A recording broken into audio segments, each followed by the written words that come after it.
ہر سال محرم آ کر یہ صدا لگاتا ہے، میرا اللہ چاہتا تو میرے نبی کے نواسے کی شہادت سفر میں ہوتی، ربیع الاول میں ہوتی، 11 مہینے نہیں پڑے ہوئے، ربیع الثانی میں ہوتی، جمادی الاولی میں ہوتی، جمادی الثانی میں ہوتی، رجب میں ہوتی، شعبان میں ہوتی، رمضان سب سے بہترین مہینہ رمضان میں ہوتی، شوال میں ہوتی، ذوالقعدہ میں ہوتی، ذوالحج میں، محرم میں کیوں رکھا ہے کہ ہر سال، ہر آنے والا سال ہم تو اندھے ہو کے گزر جاتے ہیں اپنے سال سے، اور جنوری کے سال میں سارے بیدار ہوتے ہیں، ٹھیک ہے وہ بھی میرے اللہ کا بنایا ہوا ہے، یہ بھی میرے اللہ کا بنایا ہوا ہے، لیکن اس نے اس امت کی جھولی میں محرم کو ڈالا اور باقیوں کی جھولی میں جنوری کو ڈالا۔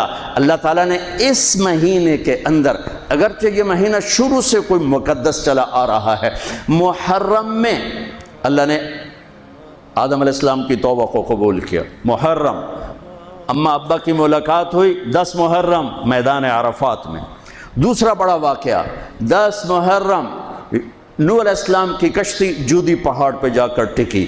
اس کے بعد تیسرا بڑا واقعہ 10 محرم موسیٰ علیہ السلام نے سمندر پار کیا اور فرعون ڈوبا۔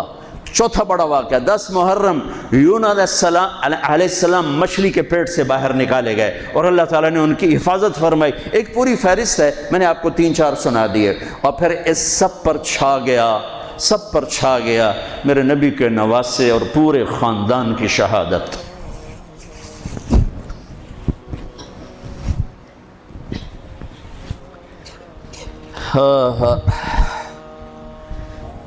یہ کتنا بڑا خاندان ہے، پہلے یہ سنو۔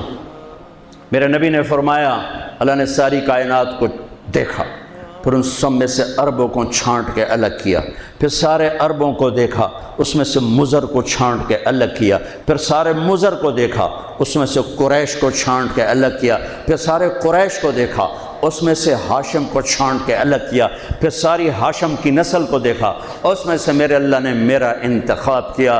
انا خیرکم ابا و نفسا، میرے جیسا عالی نسب کوئی نہیں، میرے جیسا عالی خاندان کوئی نہیں۔ عبداللہ سے آدم علیہ السلام تک کسی سے زنا نہیں ہوا، سب پاک دامن ہیں، سب پاک دامن ہیں، سب پاک دامن ہے۔ میرا نبی پاکیزہ سلسلوں سے آئے اور ہر باپ کا ماتھا روشن ہو جاتا تھا جدھر میرے نبی کا نور جاتا تھا۔ ایک دن آدم علیہ السلام کے 10 بیٹے تھے، شیث علیہ السلام سے آپ کا سلسلہ نسب آدم علیہ السلام سے ملتا ہے، ان کا ماتھا روشن تھا۔ آدم علیہ السلام کہنے لگے بیٹا تیری پشت میں ایک امانت ہے جو تیرے باپ سے بھی زیادہ قیمتی۔ وہ کہنے لگے ابا بیٹا باپ سے زیادہ قیمتی، وہ کیسے؟ کہا تو اس امانت کی بات کرتا ہے، تجھے اس کی امت بتاؤں؟ امت ابھی ہمارے آنے میں 10,000 سال پڑے ہوئے ہیں، 10,000 سال، اور آدم علیہ السلام فرما رہے ہیں بیٹا اس ہستی کو چھوڑ، اس کی امت کا بتاؤں؟ کہا جی بتاؤ۔ کہا میں نے ایک خطا کی، میرے کپڑے اتار دیے۔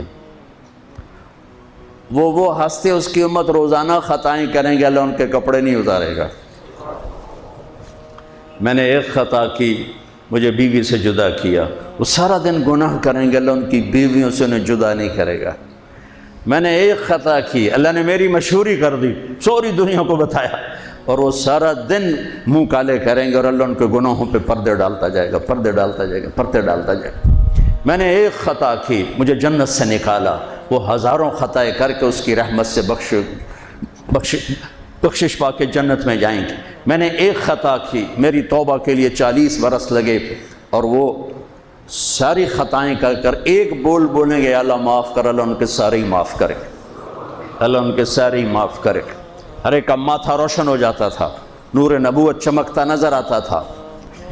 اس لیے بہت بڑے علماء کی بڑی مضبوط دلائل ہیں کہ آزر، اگرچہ نسب نامے میں آزر ہی آتا ہے، لیکن آزر آپ کے چچا ہیں، باپ نہیں ہیں، چچا ہیں، چونکہ چچا کو بھی اب کہتے ہیں، باپ کے لیے والد کا لفظ ہے، والد صرف باپ کو کہتے ہیں، اور اب چاچوں کو بھی کہتے ہیں، باپ کو بھی کہتے ہیں، دادے کو بھی کہتے ہیں۔ نعبد الہک و الہ آبائک ابراہیم و اسماعیل و